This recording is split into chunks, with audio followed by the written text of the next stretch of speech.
여러분 안녕하세요. 네, 이 수업은 현대인과 성서 10월 3일차 녹화분 방송입니다.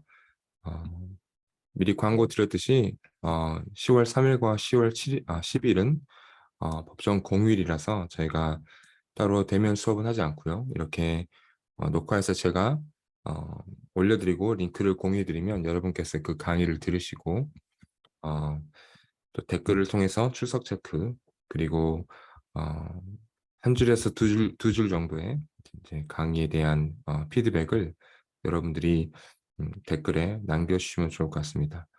그래서 오늘은 신약 성서와 현대인의 삶에 대해서 제가 함께 보려고 합니다. 어, 잠시만 기다려주시면 제가 저도 책을 가지고 올게요. 잠시만요.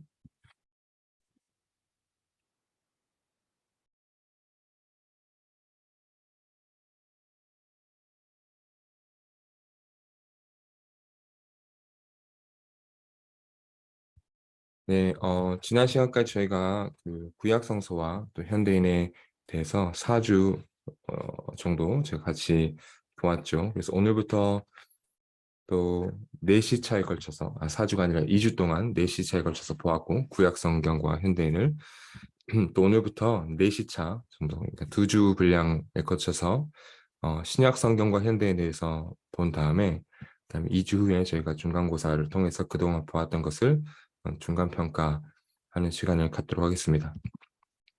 지난주에 저희가 지난주까지 제가 보았던 이제 구약 성경과 현대인 그렇죠. 보통 구약 성서는 저희가 역사적인 기록으로 따지면 거의 한 4천 년 전의 역사적 사건 이라고 볼 수 있죠. 근데 신약은 저희가 그것에 비해서 굉장히 시간적 간격은 구약보단 적습니다. 왜냐하면 1세기가 기원 후 1세기가 신약 성경의 역사적이고 문화적 배경이 되기 때문이죠. 저희 교재 95페이지에서 보듯이 구약 성서에 이어 신약 성서를 공부할 텐데요. 신약 성서는 AD 1세기 중반에서 2세기에 걸쳐서 그렇죠? 약 100년 동안 기록된 것입니다. 또 하나님과 이스라엘 민족 역사를 주로 구약 성서에서 다뤘죠. 제가 보았듯이 하나님의 세상을 만드신 것, 또 신적인 또 창조적 세계관에 대해서 제가 배웠고, 또 인간관에 대해서 배웠고, 그렇죠. 그리고 또 윤리에 대해서 배웠고, 또 이스라엘 민족의 역사에 대해서 제가 또 다루었고요. 또 바로 전 시간에는 문학으로서의 구약 성서를 저희가 함께 보았죠. 그것을 통해서 현대인의 삶에 적용할 수 있는 부분들 또 저희가 고민해야 될 부분들을 함께 보았습니다. 신약 성서는 이제 1세기부터 2세기 중반이고요. 여기 나와 있듯이 신약 성서는 이제 영어로는 뉴 테스트먼트인데 이게 제가 첫 시간에 그렇죠. 성경이란 무엇인가라는 시간에 제가 설명드렸듯이 이것은 새로운 언약 혹은 약속이란 뜻입니다. 구약은 이제 기존에 존재했던 옛 언약, 옛 약속이라고 하면 이제 신약은 뉴 테스트먼트로서 새로운 언약, 또 약속이고요. 1세기부터 2세기 중반 사이에 기록되었고 하지만 그 역사적 배경 그리고 문화적 배경은 주후 1세기가 신약 성서의 배경이 되겠습니다. 상식적인 부분이긴 한데 여러분 다 알 거라고 생각하지만 그래도 말씀드리면 이제 기원전 그렇죠? 제가 BC라 하고 기원 후 AD라고 하는데 이 기원전과 기원 후를 구분하는 기준이 무엇인지 혹시 알고 계시나요? 네. 너무 상식적인 거라서 다 알 거라고 제가 생각하는데 이 기원전과 기원 후를 나누는 기준이 바로 예수, 그렇죠? 예수의 탄생입니다. BC는 저희가 보통 그렇죠? 알고 있듯이 before Christ 해서 이제 크라이스트가 그리스도죠. 예수를 지칭하는 겁니다. 그래서 예수 이전 세대를 이제 기원 전이라고 하고 기원 후 AD는 아노 도미니라고 합니다. 그러니까 이것을 영어로 이제 표현하자면 어,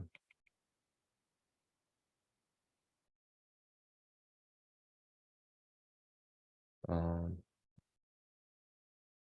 원래는 어, 이렇게 되는 거죠. 어, 왜냐면 이 뒤에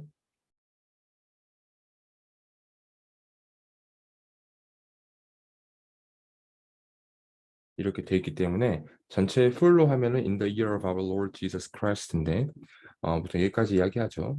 안노 도미니 그래서 어, in the year of Christ, in the year of Lord 라고 이제 합니다.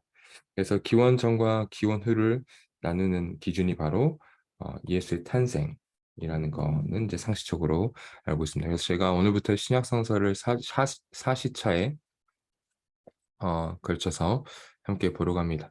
구약 성서에서 저희가 구약 성서도 이제 문학적으로 다루었고 또 장르를 이야기했듯이 신약 성서에도 마찬가지로 또 신약 성서의 구성이 있고 또 장르가 있어요. 어, 지난 시간에 제가 구약을 했을 때 총 39권이 있다라고 제가 보았죠. 신약은 제 27권입니다. 그래서 복음서 여기 있는 것들이 장르죠. 복음서, 역사서, 서신서, 북시문헌 이런 것들이 이제 장르가 됩니다. 그래서 복음서에는 네 개 책이 있어요. 마태복음, 마가복음, 누가복음, 요한복음. 이 세 권을 어, 합쳐서 어, 공관복음이라고 합니다. 공통된 관점으로 기록되어서 이제 공관복음이에요. 사도행전은 그냥 역사서죠, 역사서. 그래서 이 네 권에서 이 네 권이 예수의 생애와 가르침이 주로 기록된 책입니다. 그러면 사도행전은 예수가 죽은 후에 그의 제자들의 사도라고 하면 곧 이제 제자들을 의미하거든요. 제자들의 행적 그리고 제자들이 예수가 죽은 후에 어떤 일을 했는지에 대해서 기록된 책이 이제 사도행전이고요. 서신서는 크게 두 개가 있습니다. 이제 바울 서신이 있고 공동 서신이 있는데 바울 서신은 저자가 바울이죠. 그래서 바울이 이러한 책들을 썼고요. 공동 서신으로서는 이제 저자가 미상이든지 아니면 이제 야고보란 저자, 베드로, 요한, 유다 이렇게 되어 있습니다. 마지막으로 묵시문어는 요한계시록인데 이것은 저희가 여러분들이 뭐 익숙한 떻게 설명해야 쉬울까요? 판타지나 어, 그러한 같은 그렇죠. 반지의 제왕 같은 그런 감추어져 있는 것들이 이제 드러나는 것들을 이제 묵시라고 하는데 이제 그런 책을 이제 요한계시록이라고 합니다. 저희가 제가 봤던 내용이 95페이지의 내용이고요. 96페이지를 보면 어, 방금 설명했던 이 신약 27권의 내용들이 나와 있습니다. 그래서 구약 성경은 제가 봤듯이 구약 성경은 어, 내용이 주로 무엇이었죠? 이스라엘 민족, 그렇죠? 이스라엘 민족 중심이었어요. 이스라엘 민족이 어떻게 형성되었고 또 세계가 어떻게 창조되었고 인간이 어떻게 창조되었고 죄의 근원이 무엇이고 그렇죠. 그리고 이스라엘 민족이 이집트에서 노예 생활했다가 빠져나와서 출애굽하여서 그들만의 민족을 이루고 또 나라를 이루고 왕을 세우고 그렇죠. 이러한 것들을 저희가 구약의 이야기 중심이 곧 이스라엘 민족이라면 신약의 중심은 예수 중심입니다. 제가 그리스도교 하면 이제 예수가 이제 가장 핵심이 되죠. 기독교 하면. 그래서 신약은 예수의 이름이 예수가 중심으로 예수의 가르침과 또 예수가 했던 일들 그런 것들이 이제 지속적으로 또 중심적으로 나타난 부분이 바로 이제 신약이 되겠습니다. 저희 교재 96페이지 보면 이제 예수가 태어날 당시의 상황에 대해서 간략하게 97페이지까지 약 두 문단 정도로 간략하게 요약되어 있어요. 네, 저희가 주목할 만한 부분이기 때문에 조금 더 제가 설명을 좀 드리도록 하겠습니다. 사실 유대인들이라고 하면 이제 히브리인들, 즉 이스라엘 민족이죠. 이스라엘 사람들이 역사적으로 지속적으로 제국의 통치와 압제를 당해왔던 역사가 있습니다. 마치 저희 나라가 일제 식민 통치를 당했던 것처럼 이스라엘 민족도 끊임없이 타 민족에 의해서 지배를 당하고 그렇죠? 그러한 역사가 있어요. 지난 구약 성서를 공부할 때 제가 보았듯이 기본적으로 이집트 그렇죠? 이집트란 나라에게 종사를 했고요. 그 다음에 아시리아라는 나라 그리고 바벨론이라는 또 왕국 얘기했고요. 그 이후에는 페르시아, 그 이후에는 이제 헬라 제국, 그 이후에는 로마 제국에 이르기까지 역사적으로 지속적으로 계속 타 민족에 의해서 또 타 국가에 의해서 지배를 당해왔던 나라예요. 그래서 결국에는 이제 저희가 이스라엘 역사에서 봤듯이 결국 BC 586년에 그렇죠? BC 586년에 바벨론이란 나라에 의해서 이스라엘 민족이 이제 멸망을 당하게 됩니다.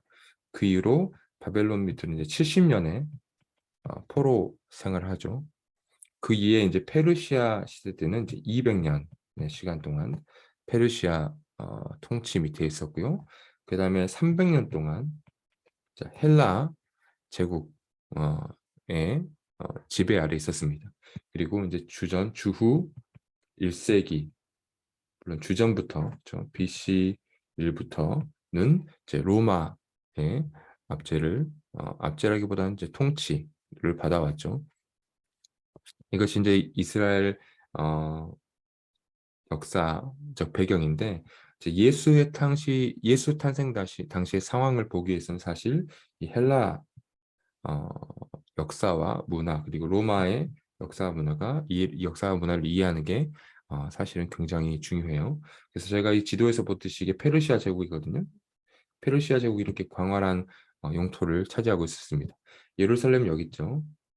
그러니까 이스라엘이 이 정도면 작은 나라예요. 이 정도로 작은 나라인데 아시리아가 여기 있죠. 아시리아, 바벨론이 여기 있습니다.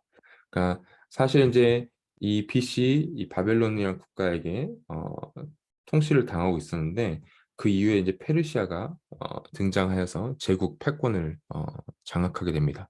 그래서 페르시아가 이와 같은 광활한 영토를 차지하고 있었죠. 그런데 페르시아 이후에 이제 헬라 제국이 등장해요. 근데 헬라 제국은 여기입니다. 여기서 시작해요. 이 부분을 제가 조금 더 줌인하면 이제 그림이 이렇게 되는 거죠. 오른쪽에는 페르시아 제국이 있습니다. 어, 사실 헬라 제국은 제국 이전에 사실 도시국가였죠. 여기 여러분 잘 아는 이제 스파르타가 여기 있죠. 아테네가 여기 있고, 그다음에 마케도니아, 그다음에 테살리아 이렇게. 사실은 이제 그리스 지역은 도시 국가였습니다. 그런데 이 페르시아가 이제 오른쪽에 그렇죠. 광활한 영토를 차지하고 있었던 페르시아. 그렇죠? 다시 보면 이 그리스 지역, 이 지역을 제외하고 그렇죠? 이 오른쪽에 광활한 영토를 가지고 있었던 이 페르시아가 이 작은 그리스를 이제 또 침공합니다. 그런데 이 헬라 나라들, 그리스의 도시 국가들이 똘똘 뭉쳐서 이 페르시아의 침공을 막아냅니다. 그래서 여기서 보듯이 살라미스 해전, 또 플라타이아 전투, 테르모팔레 전투, 마라톤 전투 이런 유명한 전투들 가운데서 그리스 연합 군대가 승리하게 되죠. 그래서 페르시아가 점점 이제 패권을 그때부터 상실하게 돼요. 이 작은 도시 국가 연방의 거대한 제국이 이기지 못하니까 서서히 이제 힘을 잃기 시작하죠. 그래서 이 연방으로 인해서 이 나라가 이기게 되는데 이 페르시아 제국과의 전쟁 이후에 또 그리스 도시국가끼리 또 전투를 하게 됩니다. 제가 잘 아는 이제 스파르타와 아테네 전투, 그죠? 펠로폰네소스 전투, 27년에 걸친 전투가 이제 그 중에 이제 유명한 전투인데 스파르타와 아테네가 이제 서로 전쟁하게 되죠. 그때 이제 등장한 나라가 여기 마케도니아라는 도시국가입니다. 사실 마케도니아는 이제 위쪽에 있어서 변방이라고 이제 무시당했죠. 왜냐하면 스파르타와 아테네가 사실은 이제 너무 강력한 도시 국가들이었기 때문에 마케도니아는 많이 무시를 당해왔었는데 마케도니아에서 이제 아주 위협적인 그리고 훌륭한 왕이 등장하죠. 그게 바로 필리포스 2세입니다. 필리포스 2세가 마케도니아에서 등장해요. 그래서 그때 크레니데스에서 금광을 발견해서 그것을 통해서 이제 나라의 부를 축적하고 군사력을 증가시킵니다. 그래서 결국 이 마케도니아의 필리포스 2세가 힘을 얻어서 이 그리스 도시국가를 통합하게 됩니다. 그래서 통합국가를 만들죠. 그리고 나서 이제 헬라 제국을 침공합니다. 그리고 나서 헬라 제국 시대를 열게 되죠. 이 필리포스 2세 아들이 우리가 다 알고 있는 바로 알렉산더 대왕이죠. 그래서 이 이후에 이제 헬라 지역은 이렇게 광활한 영토를 얻게 됩니다. 사실 여기였죠. 이 지역이 이제 작은 나라에서 시작한 그죠. 이 도시 여기에 도시 국가로 시작했던 이 헬라 제국이 이 광활한 오른쪽에 있는 페르시아 제국을 차지하게 되면서 영토를 이렇게 넓히게 됩니다. 어디까지 가죠? 여기 보이듯이 인더스강까지, 즉 인도에 이르기까지 영토를 확장하게 됩니다. 사실 알렉산더 대왕은 이렇게 광활한 영토를 차지하고 지금까지 역사적으로 최고의 왕이다, 또 최고의 군사 장관이다라고 이제 평가를 받는 왕이지만 매우 짧게 집권했어요. 짧고 12년 정도 집권했는데 페르시아뿐만 아니라 아시아, 인도에 지리까지 영토를 확장했죠. 또 이때 알렉산더 대왕과 함께 용맹을 떨쳤던 장수들이 기억할 필요는 없어요. 그런데 그냥 잠시 후에 제가 설명드리기 위해서 일단 말씀드리면 셀루키드, 프톨로미, 그리고 리스마쿠스, 안티고누스, 이 네 명의 장군들이 알렉산더 대왕과 함께 이 동쪽 영토 확장에 가장 중심에 섰던 장군들입니다. 이 장군들의 이름이 중요한 이유는 나중에 알렉산더 대왕이 죽고 나서 어, 헬라 제국이 네 조각이 나요. 네 개로 분배됐는데 각각 한 명씩 한 파트를 맡아서 헬라 제국을 분열시키게 됩니다. 이 헬라 지역의 영토뿐만 아니라 이 당시에 가장 또 왕성했던 게 헬라 철학이에요, 여러분. 어, 그리스 철학이죠. 우리가 다 아는 철학자들은 다 이때 사람들이에요. 예를 들어서 아리스토텔레스, 소크라테스, 플라톤, 이제 다 이 시기의 사람입니다. 그래서 알렉산더 대왕이 이제 죽은 후에 그쵸 헬라 제국은 사분열하게 돼요. 그리고 알렉산더와 함께 전장을 누볐던 이 네 명의 장수들이 네 헬라 제국을 사분할해서 이렇게 어, 점령하게 됩니다.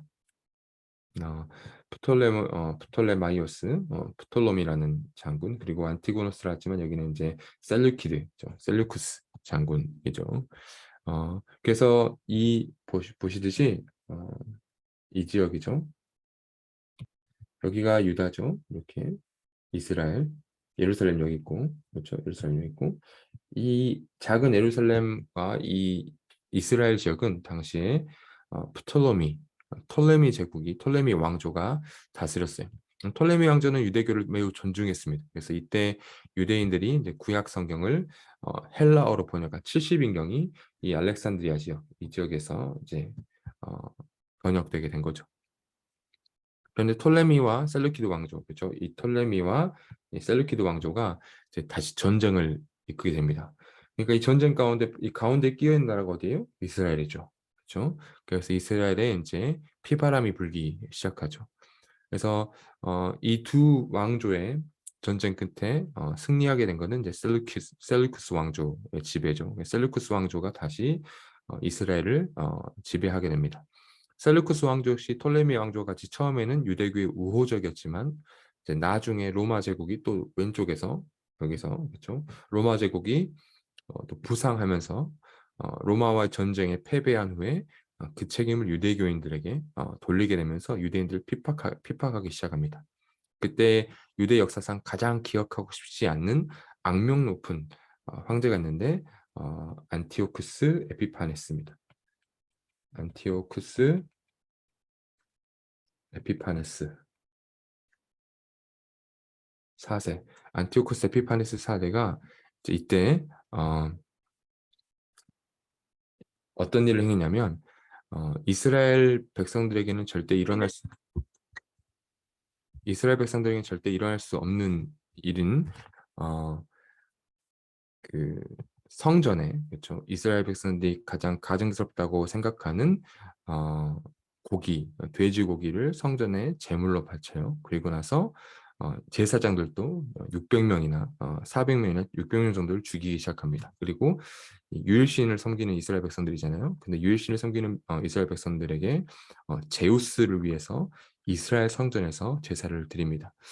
이러한 이제 핍박을 당했죠. 근데 난세에는 항상 영웅이 등장하죠. 이와 같은 헬라 제국의 핍박에 두 종류의 유대인이 생기기 시작했어요.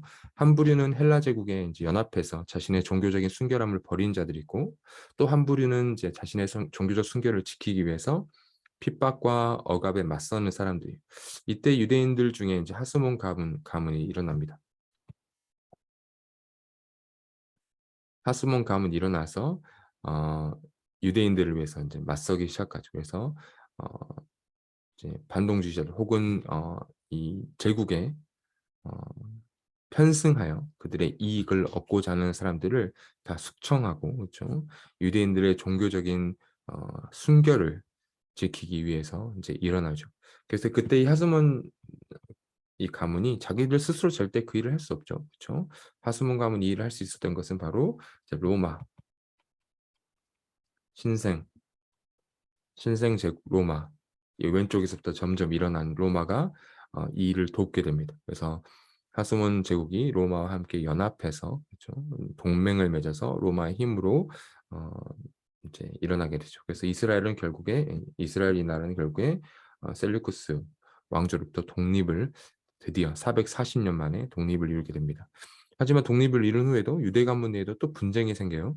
그래서 그 분쟁을 종식시키기 위해서 로마 제국이 또 개입합니다. 그래서 다시 결국 이 유대 지역은 로마 제국의 통치 아래에 들어가게 되죠.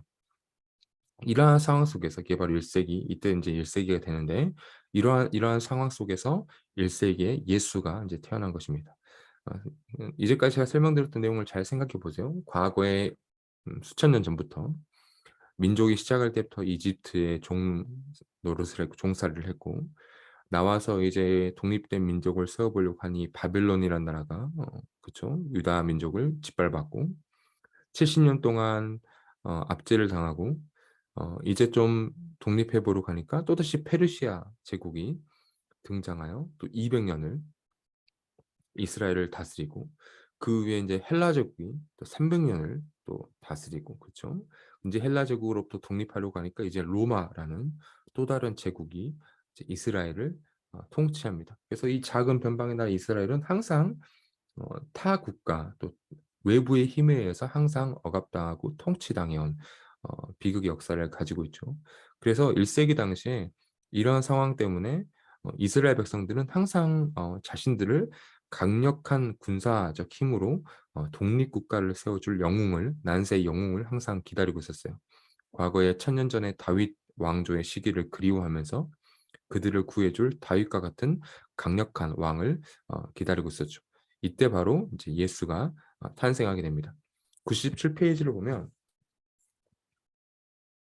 음, 예수의 탄생에 대해서 나와 있죠. 그 전에 97페이지 맨 위를 봐볼까요? 맨 위를 보면 외세 침략과 더불어 정치 혼란으로 인해 민생은 너무나도 어려웠다. 하층민들에게 있어서는 의식주조차도 해결이 안 되는 어려운 상황이 지속되었다. 사람들은 너무 힘들었고 누군가가 나타나서 구원해 주기를 기다리게 되었다. 아무런 희망도 이 땅 위에선 찾을 수 없다고 생각하며 하나님 나라 도래를 바라고 있었으며 자신들을 구원해 줄 메시아를 간절히 기다리고 있었다. 이때 하나님은 그분의 아들 예수를 이 땅에 보내게 된다라고 합니다. 즉 그때 당시에 매우 정치적으로 또 혼란스러웠던 때였죠. 이때 어 이스라엘 백성들은 또 영웅을 기다리고 있었고 그때 다시 예수가 태어나게 되죠.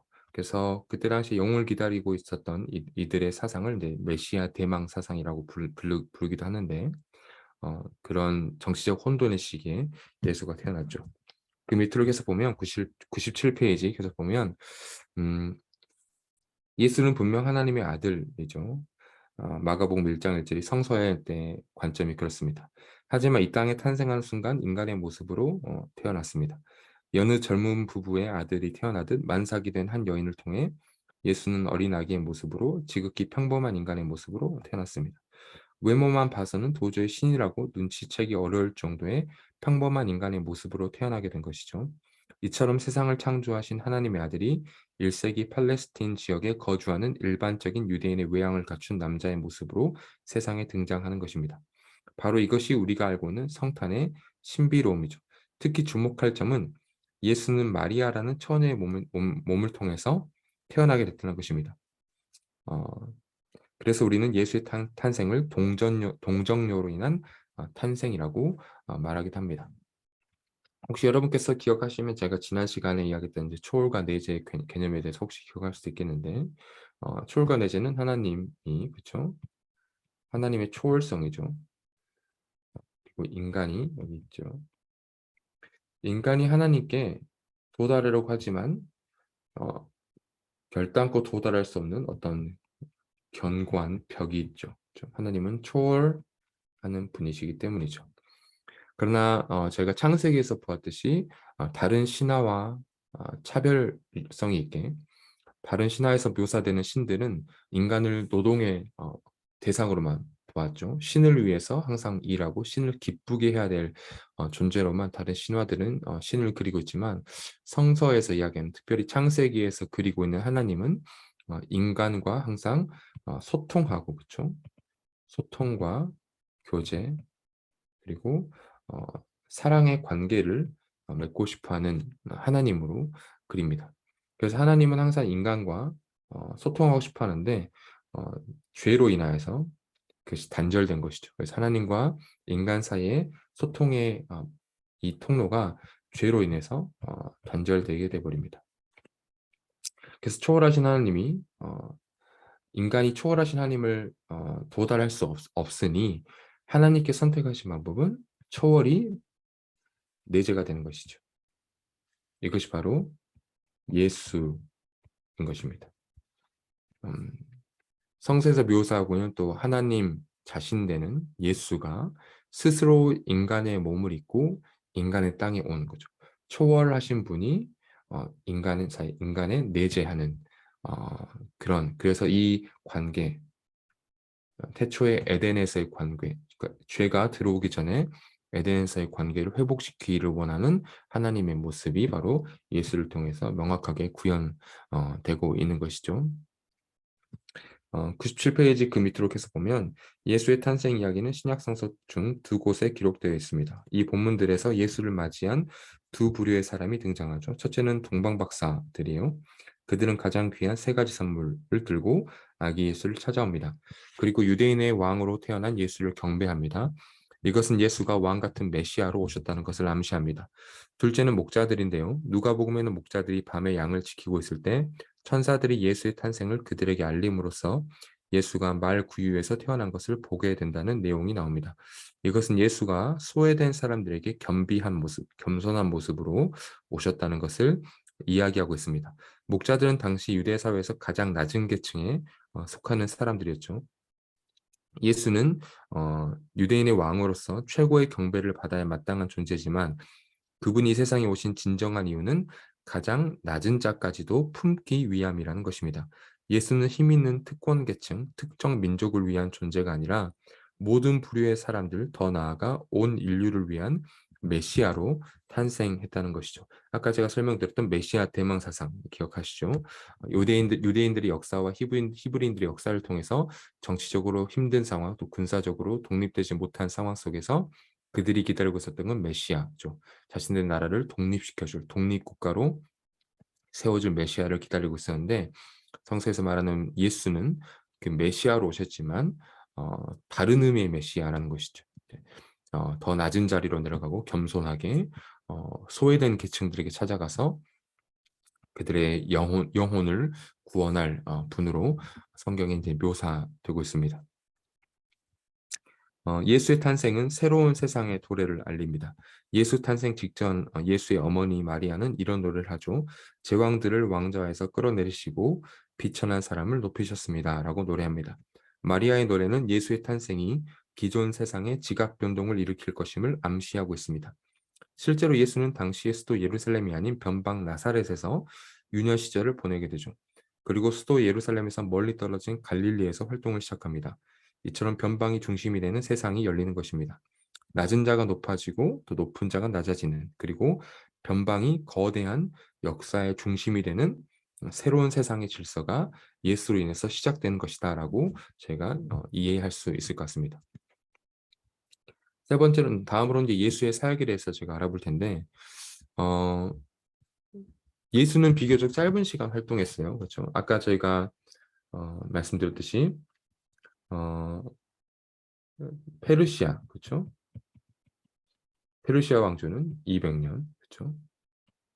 헬라 제국은 300년, 로마 제국도 약 300년 이상 지속됐습니다.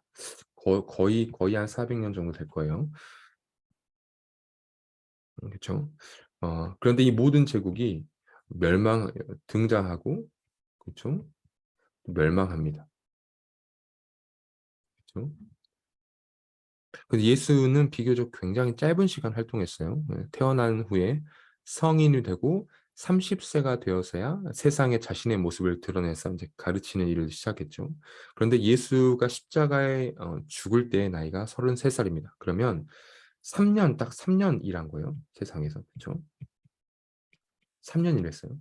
200년의 페르시아, 300년의 헬라, 또 300년, 400년 가까이 된 로마 제국과 비교할 수 없을 만큼 짧죠. 그렇죠? 3년의 시간이 있습니다. 그리고 아까 보았던 이 세 국가, 그렇죠? 이 세 제국의 영토는 가히 광활했습니다. 그렇죠? 거의 인도에 이르기까지 오른쪽으로, 왼쪽으로는 유럽 전역을 지배했었죠. 그런데 예수는 저희가 보듯이 여기 베들레헴에서 태어났습니다. 예수는 베들레헴에서 태어났어요. 그렇죠? 나사렛에서 자랐습니다. 그리고 예수가 주로 활동한 지역은 갈릴리 지역이에요. 예루살렘에도 3번 정도 내려오죠. 이 전체적인 지역, 그쵸? 이 나사렛과 갈릴리와 베들레헴과, 그쵸? 예루살렘. 여기 지역을 이렇게 직선도로 봤을 때 이 정도 거리가 약 200km입니다. 서울에서 대전 거리예요. 저희 한남대학교에 있는 대전까지 거리입니다. 서울에서 대전까지 거리예요. 아까 이 세 제국이 지배한 영토하고는 비교도 안 될 수준이죠. 그런데 한 개인에 지나지 않는 예수, 그리고 정복 활동도 하지 않았고 군사력을 키우지도 않았어요. 황제로 군림하지도 않았습니다. 그리고 3년밖에 하지 않았고 200km 반경밖에 움직이지 않았습니다. 그런데 이 예수의 가르침은 2000년이 지난 지금도 전 세계에 영향을 미치고 있죠. 전 세계에서 많은 사람이 따르고 있고, 그렇죠? 전 세계에서 많은 사람이 지금도 예수의 가르침을 날마다 듣습니다. 이 제국들과 비교해서 음, 주목할 만한 특징이죠. 엄청난 제국이라고 자랑했지만 200년, 300년, 길게는 400년, 그렇죠? 그럼 다 멸망하고 사라질 제국이었어요. 하지만 한 인간 개인이었던 예수는 고작 3년, 고작 200km 반경을 움직였지만 그의 가르침은 2000년 동안 지속되고 있다는 거죠. 그러면 이 예수가 3년 동안 했던 일은 무엇이었을까? 또 무엇이길래 지금도 현대인들에게도 교훈을 주고 또 우리가 배울 수 있을까? 하는 것을 생각해 볼 필요가 있겠죠. 첫 번째는 이제 세례입니다. 99페이지 보면 예수가 하나님의 아들로서 공적으로 사역을 감당한 것을 공생애라고 불러요.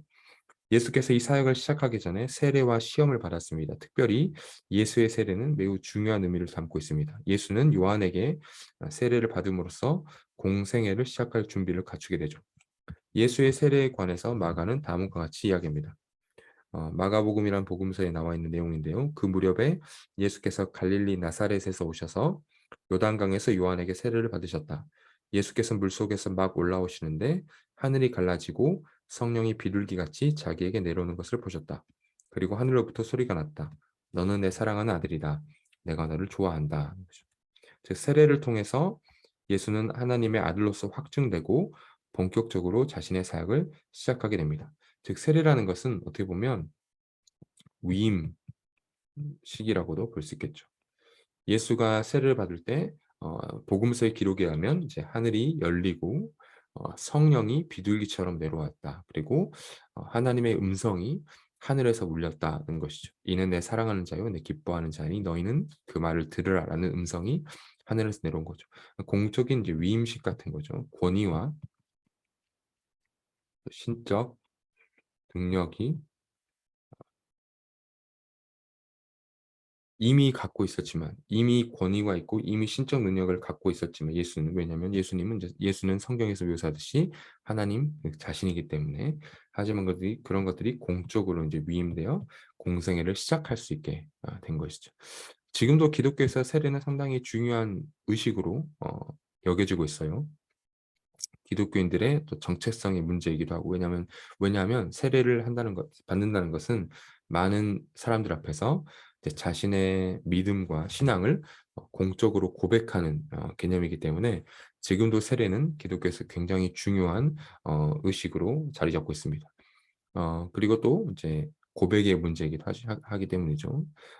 세례가 있고요. 두 번째는 제자도인데 예수는 자신의 본격적인 사역을 위해서 제자를 세웁니다. 성경 그 제자가 총 12명이라고 이야기하고 있어요. 베드로, 안드레, 야고보, 요한, 빌립, 바돌로메, 도마, 마테, 야고보, 시몬, 다데오, 가룟 유다. 여기에 똑같은 이름이 있어요. 야고보라는 이름이 두 명인데 이제 아버지가 다릅니다. 근데 이름만 같고요.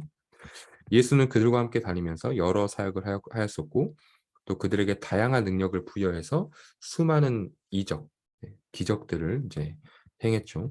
물론 그들로 인간으로서 부족한 면모를 많이 가지고 있었던 사람들입니다. 하지만 예수의 제자들은 예수의 사역 기간 동안 그림자처럼 동행하면서 예수의 일을 돕고 또 예수에게서 배운 진리들을 훗날 다른 사람들에게 전파하는 역할까지도 감당하는 중요 인물들로서 자리매김을 합니다. 아까 제가 말씀드렸던 신약 성경 중에 사도행전이라는 책이 있다고 제가 말씀드렸죠. 역사서인데 이 책이 바로 그 제자들 중심입니다. 그리고 제자들과 바울이라는 한 사람이 또 등장하는데 중심이에요. 즉 예수께서 3년의 시간을 마치고 그렇죠. 이제 하늘로 이제 올라가시죠. 죽죠.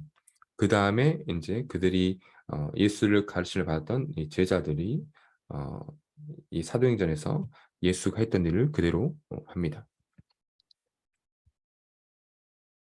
마치 3년 뒤에 죽을 것을 미리 알고 있었던 것처럼 제자들은 예수는 제자를 세우고 그들에게 자신이 하는 일을 보여주죠. 그래서 자신이 세상에 없다고 하더라도 지속적으로 동일한 일을 할 사람을 이제 훈련시킨 것입니다. 세 번째는 이제 치유 사역인데요. 복음서 안에는 특히 예수님의 치유 사역이 많이 기록되어 있어요. 예수는 본격적으로 갈릴리에서 그분의 사역을 시작했죠. 병자를 많이 치유했습니다. 어, 어, 뭐 중풍병 걸린 사람, 또 우리가 흔히 아는 한센병이라고 하는 나병 걸린 사람도 고치고, 또 소경과 귀머거리도 고치고요. 다리 저는 사람도 고친 일이 많이 기록되어 있습니다. 그중에 저희 교재에서는 두 가지 정도 소개되고 있는데요. 101페이지 보면 첫 번째로는 이제 나병 환자 이야기죠. 마가복음이란 복음서에서 이렇게 이야기해요. 나병 환자 한 사람이 예수께로 와서 그 앞에 무릎을 꿇고 간청하였다. 선생님께서 하고자 하시면 나를 깨끗하게 해 주실 수 있습니다. 예수께서 그를 불쌍히 여기시고 손을 내밀어 그에게 대시고 말씀하셨다. 그렇게 해주마 깨끗하게 되어라. 곧 나병이 그에게서 떠나고 그는 깨끗하게 되었다는 것입니다. 사실 나병은 당시에 가장 비참한 병으로 인식되고 있었어요. 그래서 나병 걸린 사람은 이제 주변에 아무도 같이 하지 않는, 그 누구도 나병 걸린 사람과 식사하거나 교제하지 않는 외면받는 사람이죠. 근데 예수께서는 이제 그와 같은 사람에게도 찾아가셔서, 그렇죠? 그의 나병을 고치신 거죠. 두 번째는 이제 맹인 치유 사건이 이제 102페이지 나와 있는데, 예수께서 고친 병자 중에 상당수의 맹인들이 있었어요. 시력 장애로 맹인이 되었다는 것도 역시 이제 사람들은, 그 당시 유대인들은 어, 징벌, 하나님의 벌을 받아서 그 사람이 맹인이 되었다라고 생각하는 경향이 있었습니다. 그래서 모두 다 이제 그런 사람을 꺼려하죠. 왜냐하면 하나님의 벌을 받은 사람이기 때문에 자기가 또 교제하고 함께하다가 그의 불결함이 자기에게도 옮길 수 있다는 생각 때문에 함께하는 걸 꺼려했죠. 그런데 예수께서는 또 그런 사람들이 찾아가십니다. 그러면 왜 이렇게 치유 사역을 하고 또 치유 사역이 복음서와 또 신약 성경에 많이 기록되는가? 그래서 단순히 예수가 능력이 있다는 것을 이야기하고 있는 건 아닌 것 같아요. 몇 가지 함의가 있는 것 같습니다. 먼저는 사회적 약자를 돌보는 예수에 대해서 이야기하고 있는 것 같아요. 그러니까 아까 말씀드렸듯이 그 누구도 함께 하고 싶어 하지 않는, 꺼려하는 그 사람에게 먼저 찾아가셔서 손을 내미시고 예수가 전한 천국의 모습이죠. 그 누구도 차별받지 않고 자신의 집안 배경과 자신의 이력 때문에 소외되지 않는 그런 천국의 모습을 그리고 있는 것이죠. 모두가 사랑받아 마땅하고 모두가 귀한 인간이면, 모두 다 동일한 존엄함을 가지고 있는 인간인 것을 예수께서 몸소 보여준 것이죠. 현대인들에게 음, 울리는 점이 있다고 생각해요. 공명이 있다고 생각하는데, 우리가 인간에 대한 존엄의 소외, 그리고 인간 존엄에 대해서 귀중하게 생각하는 마음이 줄어드는 지금 이때, 구약에서도 그렇고 신약도 그렇고 지속적으로 성서에서는 인간의 존중 그리고 존엄에 대해서 이야기하고 있죠. 창조적 세계관 그리고 인간관, 구약의 윤리와도 접점이 있는 부분이죠. 평등과 인간의 존엄성을 중요하게 생각하는 성경의 인간관임인 것을 제가 알 수 있습니다. 마지막으로 예수는 이제 치유 사역 외에 기적을 일으키는 일도 많이 했죠. 이것은 단순히 예수의 능력을 뽐내기 위해서 기록한 것이 아니에요. 다른 의미가 있는데 103페이지 보면 두 번째 문단 보면, 첫째 오병이어 사건은 사복음서에 공통적으로 들어 있을 정도로 유명한 사건이다. 떡 5개와 물고기 2마리로 남자 어른만 5천 명을 먹인 사건이죠. 여자 및 아이들까지 포함한다면 그 숫자는 10,000명을 훌쩍 뛰어넘는 거대한 숫자가 될 것 같습니다. 수많은 사람들이 그 음식을 먹기 왔다는 것은 그만큼 당시 일반 서민들의 삶이 어려웠다는 반증이기도 하죠. 하지만 예수께서 그들에게 먹을 것을 주었다는 것은 단순히 그들의 배고픔만을 채웠다는 의미가 아닙니다. 어, 삶의 고단함 속에 놓여 있는 수많은 백성들의 필요를 채운 거죠. 그렇죠? 그들이 도움이 필요하고 또 그들의 소외된 부분들, 또 사람들로부터 무시당한 것들에 대해서 예수께서 먼저 그들의 필요를 채웠다고 볼 수 있습니다. 예수는 사람들의 갈급함과 필요를 채워주는 분이죠. 그리고 한 걸음 더 나아가 예수 자신이 생명의 떡이 되어서 그들에게 영원한 생명을 허락하시는 구주이심을 이 사건을 통해서 이야기한다라고 저희 교재에도 말하고 있습니다. 요한복음이라는 복음서 보면 6장 51절에 이렇게 말해요. 나는 하늘에서 내려온 살아있는 빵이다. 사실 이 가르침을 이 기적, 떡 5개와 물고기 2마리로 5천 명, 성인 남성 5천 명을 먹인 사건 이후에 이 가르침을 하십니다. 나는 하늘에서 내려온 살아있는 빵이다 하는 것이죠. 즉 본인 스스로가 배고픈 자에게 배부름이 되고, 그렇죠? 목마른 자에게 갈증의 해결이 되는 유일한 구원자인 것을 이야기하고 있는 것이죠. 두 번째로 예수가 행한 기적 중 또 하나 눈여겨볼 사건은 죽은 사람을 살린 사건이에요. 나사로라는 사람이 죽어서 무덤 속에 있었습니다. 그런데 이때 예수는 나사로를 살립니다. 단순히 생명 연장의 차원이 아니죠. 어, 죽은 자를 살리는 이 기적을 통해서 또 예수는 한 가지 가르침을 줘요. 이렇게 말합니다. 나는 부활이요 생명이니 나를 믿는 사람은 죽어도 살고 또 살아서 나를 믿는 사람은 영원히 죽지 아니할 것이다 라는 가르침을 줍니다. 즉 죽어있는 사람을 살리는 것을 하나의 예시로 이야기하면서 본질적인 가르침을 하는 거죠. 내가 부활이라는 거죠. 누구든지 나를 믿는 사람은 죽음을 보지 않고 영원히 살겠다라고 이야기합니다. 즉 예수의 기적은 그 기적 자체로 끝나는 것이 아니에요. 기적이 가리키고 있는 참된 의미가 있는 겁니다. 기적은 하나의 사인이죠. 그렇죠? 그 사인 이면에 예수가 알리고 싶은 그런 참된 가르침이 존재하는 거죠. 배고픈고 줄인 자들에게는 또 그 갈급함을 해결해 주는 것이고, 죽은 자를 살리는 기적을 통해서 또 이 땅에서는 죽더라도 하늘나라에서는 영원하게 살게 될 것이라는 그런 의미를 알려주고 있습니다. 마지막으로 오늘 보고 싶은 것은 바로 예수는 누구인가에 대한 부분인데, 저희 교재 104페이지, 105페이지에 있어요. 그럼 성경에서 이야기하는 예수는 누구인가? 그죠? 성경에서 분명히 예수는 어, 인간의 몸을 입고 태어났고, 그렇죠? 어, 그런데 이러한 놀라운 기적들도 하고 놀라운 어떤 능력을 행하고 그것을 통해서 말하고 싶어하는 어떤 메시지가 존재하고 하고, 그럼 도대체 예수는 누구인가 하는 것이죠. 인간으로 태어났은 인간인가, 아니면 인간은 할 수 없는 여러 가지 놀라운 일을 할 수 있는 신인가 라는 고민을 할 수 있습니다. 성서에서 묘사하고 있는 예수의 정체성이 있어요. 저희 교재 105페이지 보면 음, 두 가지인데 105페이지 윗부분에 보면 베드로가 고백한 내용이 있습니다. 살아계신 하나님의 아들 그리스도십니다 라고 말해요. 즉 예수는 성서의 고백에 의하면 하나님의 아들이에요. 하나님 자신이고 하나님의 아들입니다. 두 번째로는 바로 그리스도죠. 그리스도라는 것은 기름 부음 받은 자죠.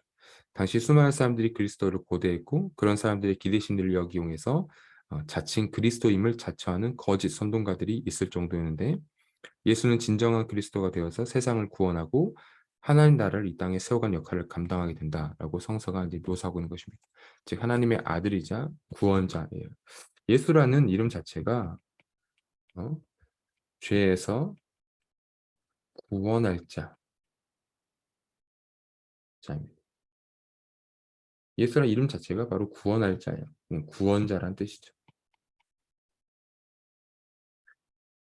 즉 예수는 성서에서 구원자로 묘사했습니다. 아까 말씀드렸듯이 초월하신 하나님, 그렇죠? 하나님이 존재하고 인간이 존재하는데, 그렇죠? 죄로 인해서 이 관계가 단절된 것입니다. 이 관계를 다시 연결하기 위해서 하나님이 직접 이 초월하신 하나님이 내재하는데 예수를 통해서 내재한다는 것이죠. 이것이 성서에서 이야기하고 있는 인간관, 그리고 하나님과 인간 사이의 관계를 설명하고 있는 것 같습니다. 오늘은 저희가 함께 성서에서 말한 예수, 그리고 예수의 탄생과 또 예수의 탄생 시절에 있었던 역사적인 배경을 저희가 제가 살짝 살펴보았고요. 말씀드렸듯이 성서는 어느 날 갑자기 하늘에서 떨어진 어떤 우연에 의한 책이 아니라 철저하게 역사적 배경 속에서 또 문화적 배경 속에서 기록된 책이고, 또 역사적 배경과 문화적 배경을 이제 바탕으로 일어난 사건들을 이야기하고 있습니다. 어, 예수도 마찬가지로 단순히 어떤 초월적인 존재, 그리고 우리가 어떤 종교가 믿고 있는 하나의 대상에 그치는 것이 아니라 1세기 로마 제국 당시에 태어났던 유대인의 한 명, 그리고 그 당시에 사람들이 공유했던 어떤 사상 속에서 등장한 인물인데, 성서에서는 그 예수를 바로 구원자로 묘사하고 있는 것이죠. 예수가 와서 한 일은 바로 또 소외된 자들, 그렇죠? 거대한 왕국을 설립하고 거대한 나라를 지으려고 하는 게 아니라 소외된 자들에게 먼저 찾아가서 어, 그들에게 생명과 또 도움을 준 것이죠. 사실 기독교의 핵심은 여기 있다고 저는 봐요. 요즘에 기독교가 스스로 왕국을 건설하려고 하는데, 저는 사실 그것은 성서의 원래적 가르침에 위배된다고 생각합니다. 기독교 왕국을 건립하는 것이 기독교의 목적이 아니에요. 예수의 가르침은 왕국을 세우는 게 아니죠. 오히려 예수께서는 그 당시에 아까 제가 말씀드렸던 메시아 대망 사상 때문에 사람들이 예수를 왕의 자리에 앉히려고 할 때 예수는 오히려 도망가 버렸어요. 그들과 함께하지 않고 나는 왕국을 건립하려고 이 땅에 온 게 아니다라고 말씀하셨죠. 오히려 사람을 구원하러 왔다라고 말씀하셨어요. 그러니까 페르시아 제국, 뭐 헬라 제국, 로마 제국 같이 그런 거대한 왕국을 설립해서 독립적인 국가를 세우고 과거의 다윗과 같은 영광을 재현하기 위해서 예수가 신약 시절에 주후 1세기에 온 게 아니라는 것이죠. 예수가 와서 예수가 3년 동안 했던 일들은 전부 가난한 자, 또 소외된 자, 또 병든 자에게 찾아가서 그들을 고치고 그들의 영적인 진리와 가르침을 주었던 것입니다. 사실 오늘날 교회가 또 배워야 되고 회복해야 될 부분은 이런 부분이지 않나라는 생각을 합니다. 소외된 자들 더 돌아보고, 그렇죠? 어떻게 우리가 사회에 더 선한 기여를 하고 사회에 더 좋은 일들을 할까라는 것을 고민하는 게 성서가 가르치는 기독교이지 않을까 생각합니다. 수업은 여기서 마칠 텐데 여러분들께서 생각해 볼 부분들을 제가 말씀드리고 여러분들이 이제 그 댓글에 한 줄 혹은 두 줄 정도로 댓글을 달았으면 좋겠는데 음, 어, 기독교의 원래 모습, 그렇죠? 성서의 원래 모습, 그리고 예수가 와서 했던 일들은 이제 소외된 자들에게 찾아갔다는 거였어요. 여러분들이 보았을 때 지금 기독교의 모습은 어떤지, 그리고 개선돼야 될 부분이 있는지, 예수의 사역과 지금 교회가 보여주는 행태가 여러분들 눈에는 어떻게 비춰지는지 한 줄 정도로 간략하게, 한 두 줄 정도로 간략하게만 적고 또 출석 체크 밑에다 학번, 학과 이름, 학과 학번 이름 이렇게 적어서 출석 체크를 해주면 좋겠습니다. 네, 그럼 오늘 강의 여기서 마치도록 하고요. 어, 제가 수요일 날 뵙도록 하겠습니다. 수고하셨습니다. 감사합니다.